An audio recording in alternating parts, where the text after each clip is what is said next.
I thought, after years of doing fittings, buying off the shelf, trying different clubs, I would share some of the elements that I have learned over time that you can take into account in looking at and identifying suitable clubs for you, be it your driver, your hybrid, your irons, your wedges, your putter. And I would just highlight a few key things that are worth thinking about. First, you should really keep 5 or 6 key elements in mind for your clubs to identify those that suit you best. So here are some key characteristics that you want to pay attention to. One is distance, especially carry distance. So as you hit your clubs, you want to think about your carry distance that you're achieving with those particular clubs, be it a 7-iron, be it a hybrid, be it a driver. Second, think about forgiveness. Often there is a little bit of a trade-off between distance and forgiveness. Forgiveness meaning particularly when you don't strike it at the sweet spot of the club. In other words, a toe shot or a heel shot. What sort of forgiveness does it give you? Does it take you less offline? Does it reduce the amount of drop-off compared to when you hit the sweet spot? If it gives you less offline and reduces the amount of drop-off, then those clubs are probably better for you. So increasingly, especially these days, since many clubs have reached the limits of the USGA requirements, for example, manufacturers are really focusing on this issue of forgiveness, and you hear references to MOI, moment of inertia, the CG, the center of gravity, moving that back to enhance forgiveness. At times there may be a trade-off between forgiveness and distance, because for forgiveness, often the clubs will have more spin and therefore perhaps less distance as a result. But the issue of drop-off and dispersion is key, overall key to manage a game. So think about the degree of forgiveness. Clearly, the looks, sound and feel that in a way go together are key. If you don't like the look of it, if you don't like the sound and feel of it, you're probably not going to be confident with it. So the look, sound and feel are important aspects. Some people prefer a chunkier look because it makes them feel more confident. Others, particularly very good golfers, prefer a more narrow look, a smaller face, less offset, and I'll come back to that. Because another key aspect is your flight. So, how do you like to see the ball? More low flight, more mid-flight, more high flight? What gives you both pleasure and performance? So think about your trajectory and your flight. What goes with that is, of course, your launch angle and the launch conditions. So as you look at your clubs, think about the optimal launch conditions, the optimal spin requirements. You see a lot of clubs revert to low spin. Well, that may make sense for very fast speed, high speed swingers, but maybe not for others. So, because low spin means you need to control the ball more to reduce the amount of dispersion. So you're striking it more out of the middle, higher speed, and then the low spin will give you that extra distance. But if you're not, you might find that actually the forgiveness aspect goes down significantly on the low spin clubs, and therefore that's not suited to you.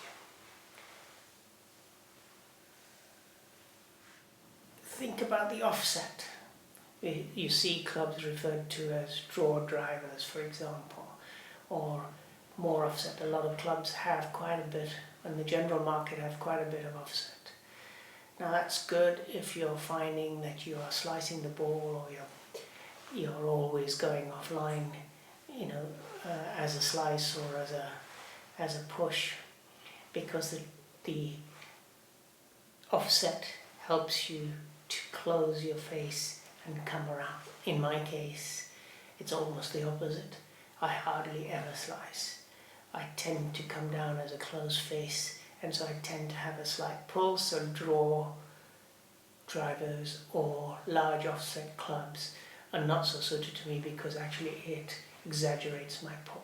So I tend to look for clubs that have minimal offset and minimal draw bias to suit me. There's no right and wrong about this, it's really down to your swing.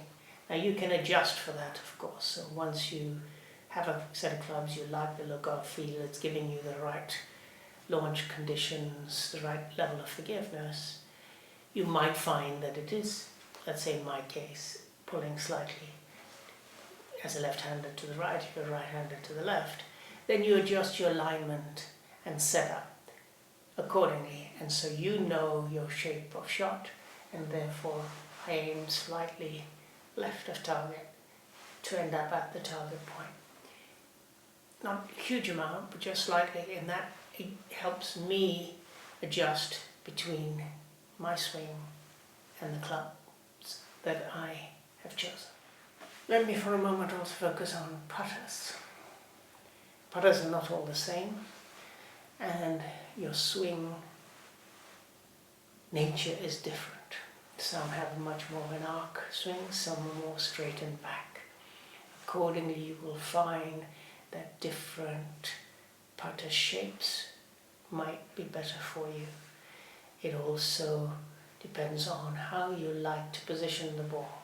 So if you like to position the ball, for example, further in the front, you want to reduce the amount of loft in your putter. And putters come with varying amounts of loft or adjustability when you order them. And the different shapes also are available according to your swing arc. So depending on where and how you feel comfortable, you need to pay also attention to the loft of your putter, for example. If you find, for example, when you're putting, there's a little bit of a jump before it rolls, it doesn't roll smoothly from the beginning, it has a little bit of a pop up, your loft is probably too high. So just like your woods and irons and hybrids and wedges, you have to pay equal if not more attention to your putter. In fact, you hit more putts on a round. It probably constitutes at least 25 to 30% of your round compared to any other club. So it becomes even more important to pay attention to your putter and your putter fitting and your putter choice than other clubs. Something very few amateurs tend to pay attention to because they think a putter is a putter and they like the look of one, but they don't pay attention to the way it is shaped, the loft they need, does it fit their arc better or worse, as the case may be. Next, the golf ball. The golf ball is not a golf ball. You get certain categories of golf ball, 2-piece, 3-piece, 4 and above piece balls, and generally the 2-piece balls are not Cerulean cover balls, the 4-piece onwards, and some 3-piece balls are urethane cover balls. Different balls will suit both different conditions, so even the same player may use, in my case, a different ball for the winter than for the summer. You'll find the flight is different, the distances are different. You need to find a ball or two that you feel gives you the optimum result for you, and then stick to it, get used to it, get used to its particular characteristics, and just like you adjust for your swing, you know how that golf ball will then behave relative to your golf swing. There's no right and wrong golf ball. There's no better and worse golf ball in that respect. What you'll find is some of the distance balls, for example, will not have much spin, or relatively speaking, so when it comes to the short game or the wedge game, it hasn't got quite the stopping power that a urethane ball, for example, would have, a urethane cover ball would have. At the same time, it might give you better distance, particularly as an amateur. So there is always a trade-off of these things. So finding the optimal ball or two, particularly for different weather conditions, is key. And then finally, a slightly different aspect, it's not about buying the right thing. Keep your clubs clean regularly, clean the grooves. For example, I get into the habit that immediately after a round I clean all my clubs and the face of the clubs to make sure that when the next time I go out, I have full impact of my and benefit of those clubs because I've kept them clean. Aside from it then lasting longer and being better for the second-hand market should you upgrade in years to come. Just a word on upgrading. New is not always better. So if you find certain clubs are working for you very well, don't be tempted to change it just because the technology and the marketing hype gives you that. Indeed, as I touched upon, the margin of improvement these days is relatively small. Maybe every 4 to 5 years the technology has changed enough to make it worth upgrading, particularly on the woods, for example, or on the irons, where there's either better looks or better feel, more forgiveness, perhaps for the same performance, because of reaching the limits that are allowed by the industry. So, you'll see a change if you're using clubs of 4 or 5 years older to some of the newer ones. But newer as such is not necessarily better. If you've got a club that's really performing well for you, stick with it. And then finally, adjustability. Some clubs have a lot of adjustability. Adjustability is there to help if you're working on your swing and you find that you are improving in a particular way, or you're beginning to, say, draw the ball more than you used to, then those clubs that have slight adjustability, by moving the weights around, you can tweak them to suit your swing better. But ordinarily, once you've found the club that gives you the right